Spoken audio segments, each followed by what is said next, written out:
So today we're gonna make meatloaf. Meatloaf.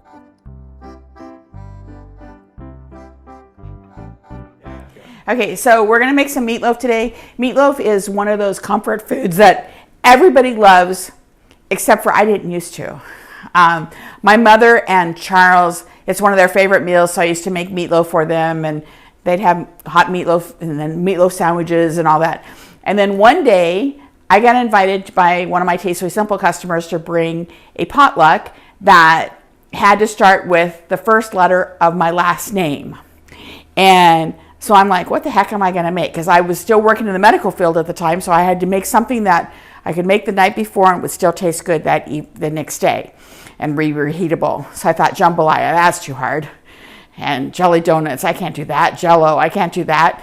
And so I started looking in Tastefully Simple recipes, and Tastefully Simple had a sweet pepper jalapeno jam meatloaf. So I call it jalapeno jam meatloaf. So it starts with a J. Well, today I'm out of sweet pepper jalapeno, so I'm going to use bacon pepper jam. Okay, but you can use any kind. You can use regular tomato sauce, whatever you want to use, but it just is really, really flavorful. So then I went to the potluck, and everybody was like, the host made prime rib. Usually you go to a potluck and there's all these side dishes, no main dishes. So that's the other reason I wanted to make a main dish. He'd made prime rib, so I'm like, oh my gosh. So I just hid my meatloaf behind everything else. And people were asking, Karalee, what'd you bring? What'd you bring? And I'm like, oh, I brought jambalaya. And they're like, no, Jim bought that. I'm like, oh, I brought the jelly donuts. They're like, no, James brought that. I'm like, oh my goodness. It's like, okay, so I brought the meatloaf, you guys. And everybody was going back for seconds of meatloaf. And so I'm like, okay, they're going for meatloaf over prime rib. I got to try the meatloaf. Ever since then, I've been a fan.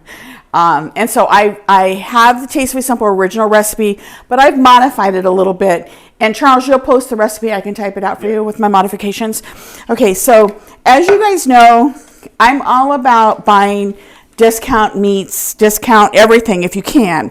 So you're gonna spice up your meatloaf with all kinds of other stuff. So all you want to do is I'm going to use half turkey and half hamburger. Sometimes I make it with veal. Sometimes I make it with ground lamb. The only thing is you want to, when you substitute your meat, you don't have to use expensive meat. Just make sure that it's low in fat, because you don't want to have to drain off a bunch of fat. You don't want your meatloaf cooked in a bunch of fat. So these are from the 99 cents only store, which no longer exists. And so my original recipe calls for 1.5 pounds. These, this is 1 pound, and this is 1 pound. So we're actually putting in 2 pounds. So we're just going to up everything just a little tiny bit. So I've got 1 pound of turkey and 1 pound of hamburger, ground beef in here. Okay, and then I use a potato masher. You can use your hands, but I don't want to take off my jewelry and all that. They move it over onto the other camera. Oh, yeah. You got 2 cameras set up now. Fancy. Yeah. This is like food TV or something. I have to be instructed what to do. So I don't like to use my hands if I don't have to, because then I don't have to take my jewelry off. So we're just going to kind of mix this up and break it up a little bit.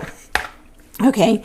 Then the recipe calls for a tablespoon of garlic and a tablespoon of onion. So with Tastefully Simple, the lid is 2 cups, 2 tablespoons. Am I in the wrong spot? No, I was just... You're good. Okay, so because I did 2 pounds instead of 1.5 pounds, and we really like garlic, and onion, I'm going to go ahead and put in 2 tablespoons instead of 1 tablespoon of each.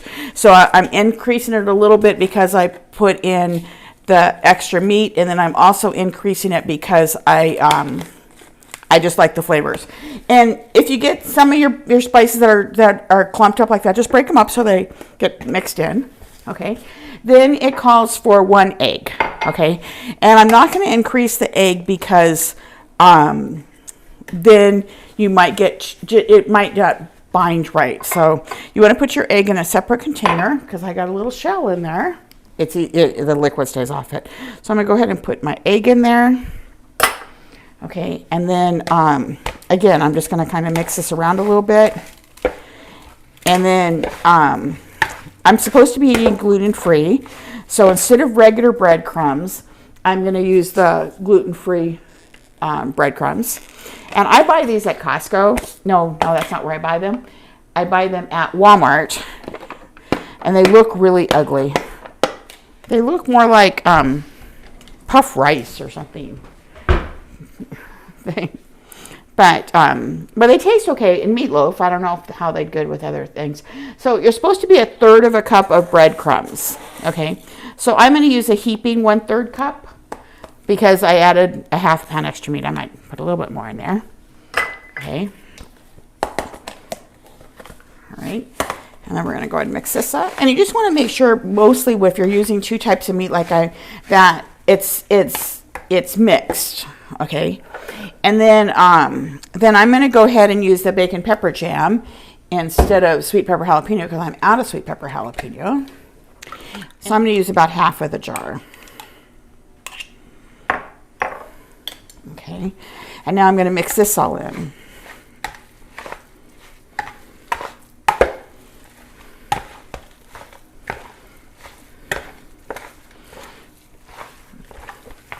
And see how easy it is with the potato masher because it's mashed all the meat together. It's blended everything, so it's nice and blended. So just make sure we got everything. We got garlic, onion, the sweet pepper, jalapeno. We substituted bacon pepper jam.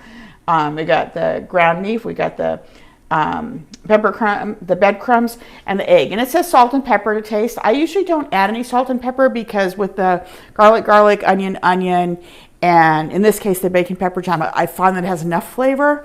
So then we're going to go ahead and again, because I'm not supposed to have any certain kinds of oils, I use a coconut oil spray. You can use vegetable oil, you can use pan, you can use whatever. But you want to coat your loaf pan with whatever you're going to use, with something you want to get it oiled. Okay, so now what we're going to do is we're going to go ahead and put it in here. And I have to try to use this camera. It's more this way. There you go. Okay. And so, again, you're just going to kind of take your potato masher and pull it all around. And then we're going to pour it right in here.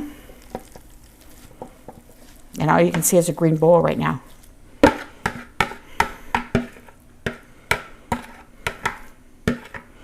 And then you just kind of scrape everything out so it's pretty clean. Okay, then you can use the potato masher and kind of push it down so there's not any gaps because it is a meatloaf. You want to be able to slice it. Now, when I was a kid, I don't know why, but they used to make it a little round. And I'm going to straighten this out a little bit. So if you want to touch it with your hands, make sure your hands are clean, spray it with a little bit of your spray and go like this, and now it's not going to stay on your hands. So when I was a kid, they used to push the sides down and make it taller in the middle. Do you know why they did that, Charles? No idea.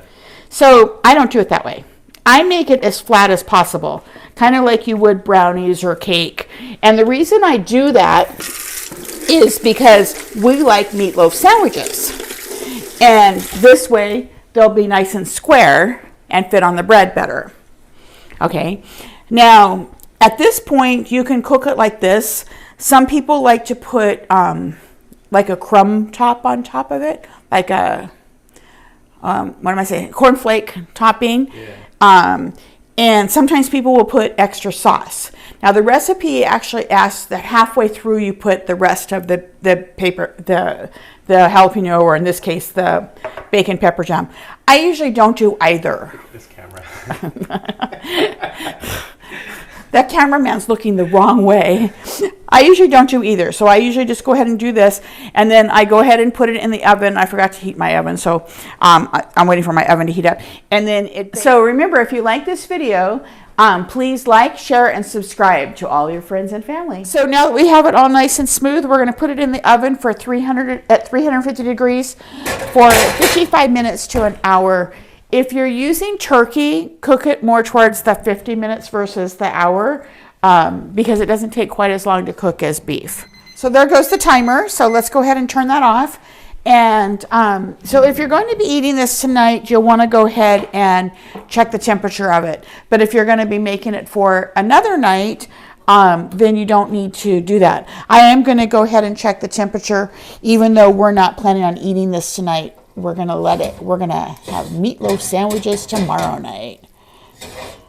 Oh, look how yummy that looks. And see how there's not a lot of fat or a lot of grease because we bought really lean meat. But what you'll want to do, and you're going to have to come to this side, Charles, is bring it over to the sink and go ahead and drain that fat off of it now. So you can see here that there's not much shrinkage because there's not a lot of fat in there. Because remember, we used very lean beef, and we also used lean turkey. So, when I was a boy, my mom would make my favorite dish for my birthday, and she always made a meatloaf the day before my birthday and made meatloaf sandwiches the day after. Meatloaf sandwiches and a peach pie. So I would have meatloaf sandwiches for my birthday.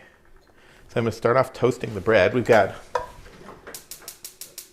King's Hawaiian sweet rolls. They're slider buns. I'm going to get a tomato going. Because meatloaf sandwich needs tomato. Meatloaf sandwich is all about being savory and rich, and it's got mayonnaise or Miracle Whip and the nice rich meatloaf, meaty meatloaf, but it needs a little acid to cut through that. And for that, we want some tomato slices.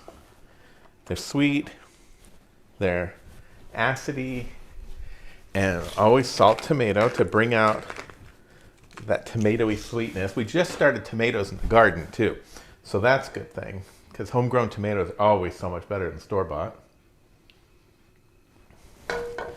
We get these guys down.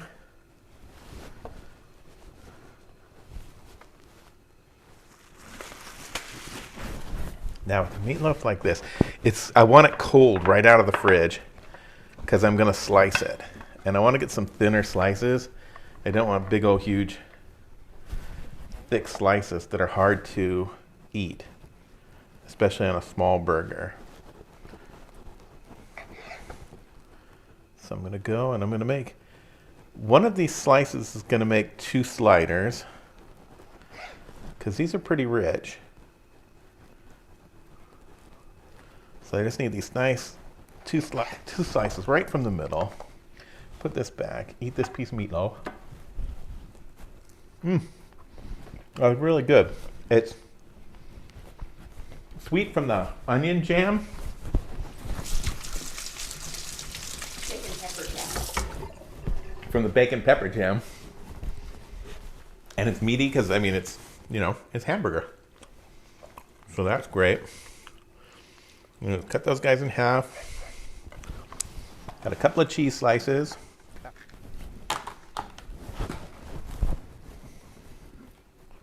Okay, got our cheese, got our tomato, got our meatloaf, got our bread toasting.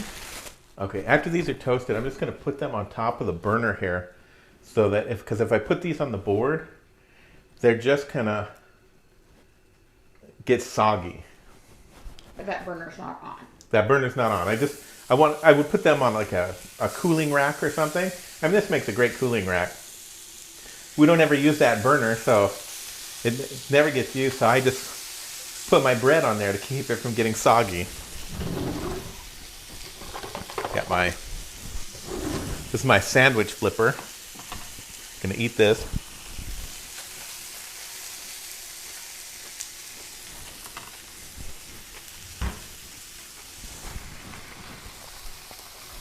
All right, let's put these guys over.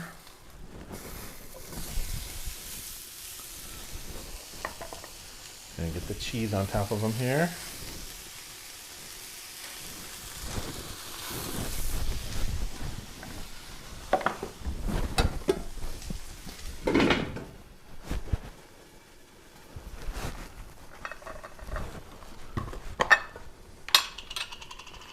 All right, we're gonna some Miracle Whip down here because we want the tangy zip of Miracle Whip. We're not sponsored by Kraft. Not yet. You might turn that down a little bit.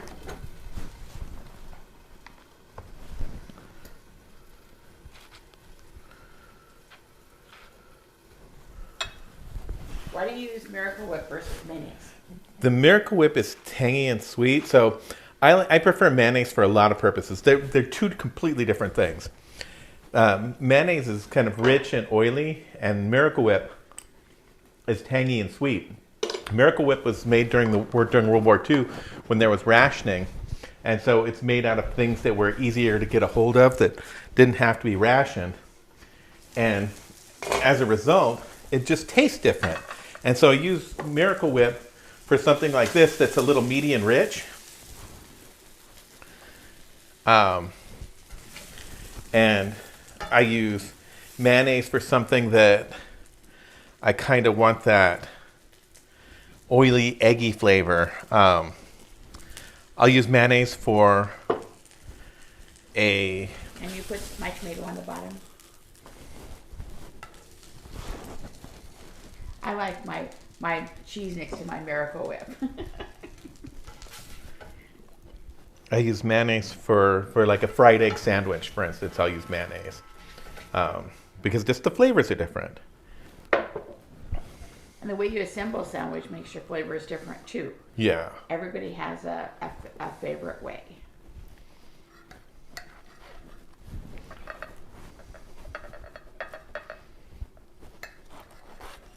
I was going to say this is the first bite of the meatloaf, but you already tasted it. Yeah, I did, and it tasted good. All right. Meatloaf sliders. How's it taste? I don't know. Let's find out. Come on in, get a piece. Go ahead and taste first. That was mine.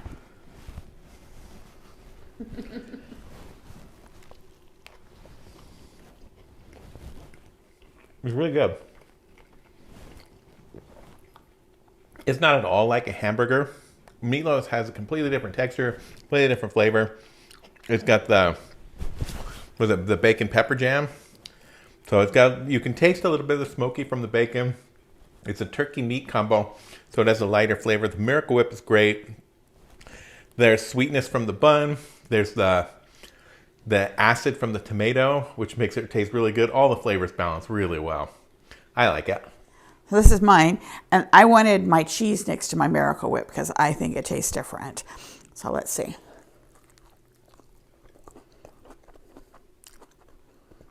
I like that bacon pepper jam in that meatloaf. It's really good. Yeah. Very, very good. Thumbs up.